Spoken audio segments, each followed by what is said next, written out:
अस्सलाम वालेकुम स्टूडेंट्स। आज जो हम टॉपिक पढ़ेंगे ये है इलेक्ट्रॉन वोल्ट। तो इलेक्ट्रॉन वोल्ट जो है ये एनर्जी का यूनिट है। जैसे आप लोगों ने पढ़ा है हम जाउल यूज़ करते हैं इलेक्ट्रॉन जो है एनर्जी की मेजरमेंट के लिए। तो एटॉमिक लेवल पे स्मॉल जो पार्टिकल्स हैं उनकी जब हमने एनर्जी जो है वो मेजर करनी हो तो हम जो है जूल की बजाय इलेक्ट्रॉन वोल्ट यूज़ करेंगे। तो ये इलेक्ट्रॉन वोल्ट को हम कैसे डिफ़ाइन करेंगे, तो ये इसकी डेफिनेशन है अमाउंट ऑफ एनर्जी एक्वायर्ड और lost by an electron as it traverses a potential difference of 1 volt. तो ये 1 इलेक्ट्रॉन वोल्ट जो है 1.6 मल्टीप्लाई बाय 10⁻⁻⁹ जूल के इक्वल होता है कि इतने जो है 1.6 मल्टीप्लाई बाय 10⁻⁻⁹ जूल, इतनी एनर्जी जो है वो 1 इलेक्ट्रॉन वोल्ट के बराबर है, या 1 इलेक्ट्रॉन वोल्ट जो है इतने जूल एनर्जी के बराबर है। यहाँ हम देखेंगे कैसे हम इसकी जो है वो डेफिनेशन जो है उसको जो है समझने के लिए हमने पहले देखा था आप लोगों ने दो कैपेसिटर की 2 प्लेट्स हैं, एक प्लेट पे पॉजिटिव चार्ज है और एक प्लेट पे नेगेटिव चार्ज है। इलेक्ट्रिक लाइंस ऑफ फोर्स जो है इनकी डायरेक्शन डाउनवर्ड है। आप लोगों को पता है इलेक्ट्रिक लाइंस ऑफ फोर्स की डायरेक्शन जो है पॉजिटिव टू नेगेटिव होती है। अब ये बी प्लेट है, ये ए प्लेट है। ये हायर पोटेंशियल पे है, पॉजिटिव जो है हमेशा हायर पोटेंशियल होता है। तो यहाँ इस पोटेंशियल का जो प्लेट का पोटेंशियल है वो उसको हम वी बी कहेंगे। ये जो ए प्लेट है इसका पोटेंशियल है वी ए, ये लो पोटेंशियल है और ये है हाई पोटेंशियल, ठीक है।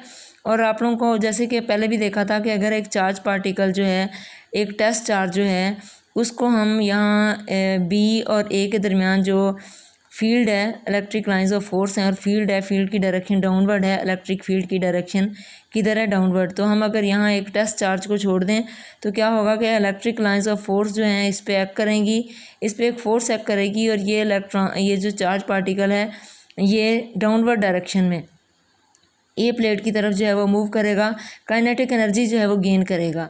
तो अगर ये डाउनवर्ड डायरेक्शन में मूव करेगा तो काइनेटिक एनर्जी ये गेन करेगा, और अगर हम इस पे एनर्जी लगा के इसको अपवर्ड डायरेक्शन में मूव करवाएं, हायर पोटेंशियल की तरफ हम इसको मूव करवाएं, तो ये पोटेंशियल एनर्जी जो है वो गेन करेगा और काइनेटिक एनर्जी का लॉस होगा।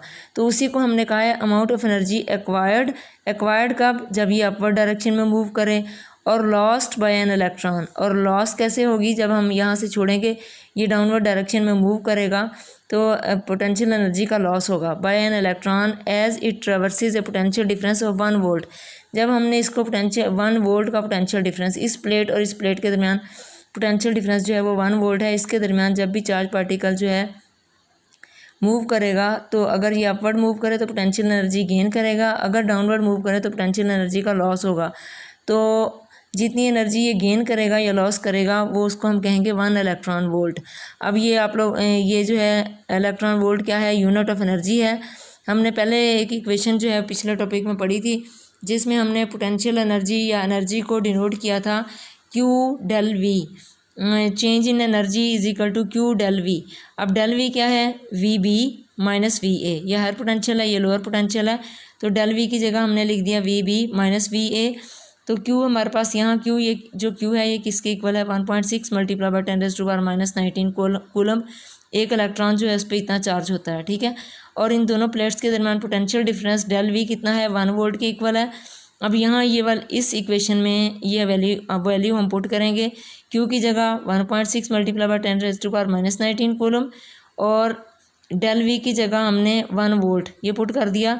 तो ये 1.6 मल्टीप्लाई बाय 10⁻⁻⁹ और ये कूलम और वोल्ट मिलके क्या आ गया, जूल।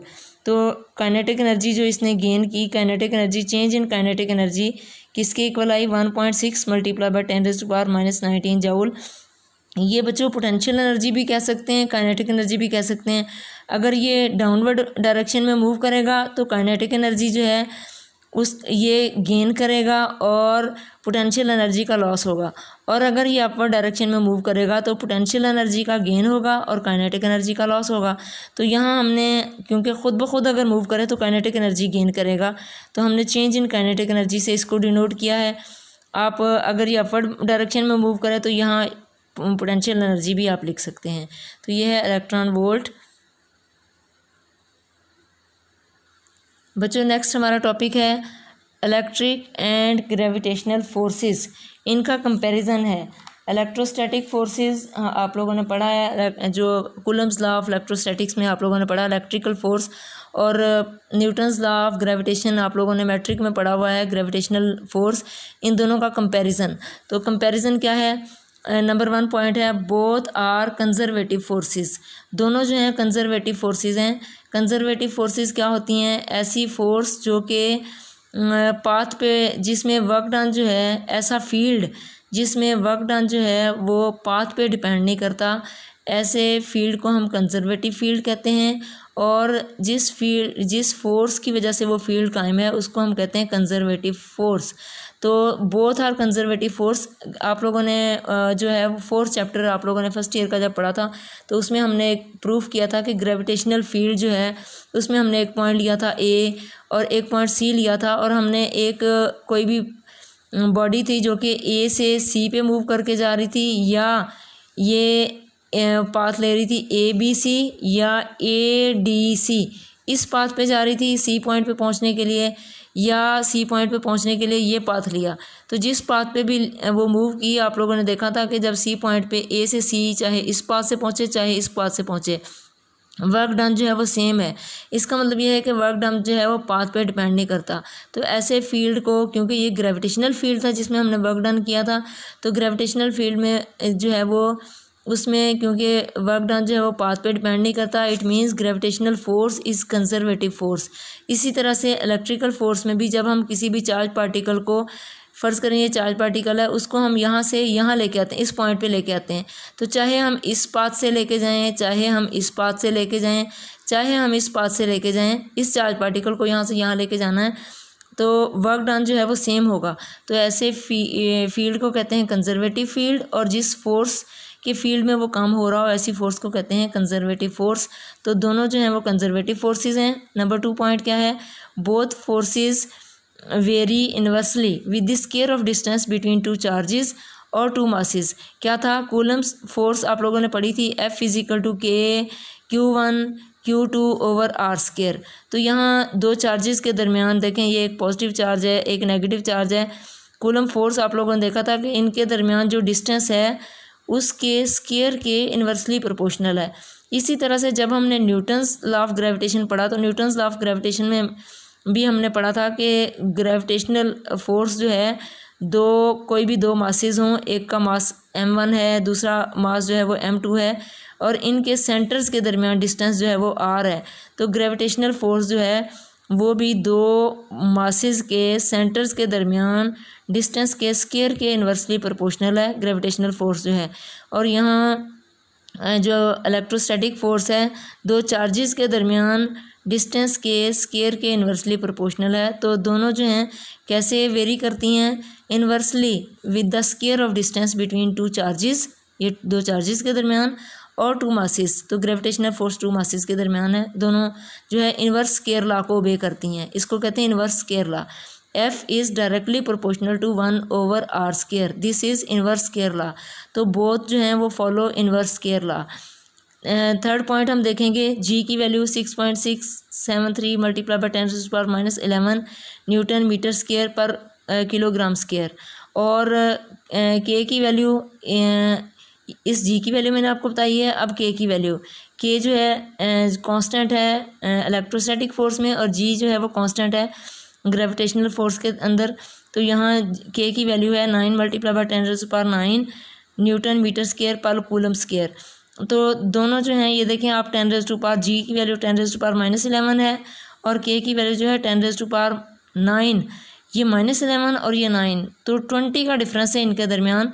तो ये फोर्स बहुत वीक फोर्स है, और ये जो फोर्स है कूलम फोर्स बहुत स्ट्रॉन्ग फोर्स है, और ये जो है बहुत वीक फोर्स है। ठीक है, तो G is very small as compare to K। Third point क्या है, gravitational force is attractive. Gravitational force जो दो मासेस के दरमियान होती है ये हमेशा अट्रैक्टिव होती है, दो मासेस हमेशा एक दूसरे को अट्रैक्ट करते हैं। लेकिन कूलम फोर्स जो है अट्रैक्टिव भी हो सकती है और रिपल्सिव भी। चार्जेस एक दूसरे को रिपेल भी कर सकते हैं, अगर ऑपोजिट होंगे तो अट्रैक्ट करेंगे, अगर सेम होंगे तो रिपेल करेंगे। तो ये फोर्स अट्रैक्टिव भी हो सकती है और रिपल्सिव भी हो सकती है।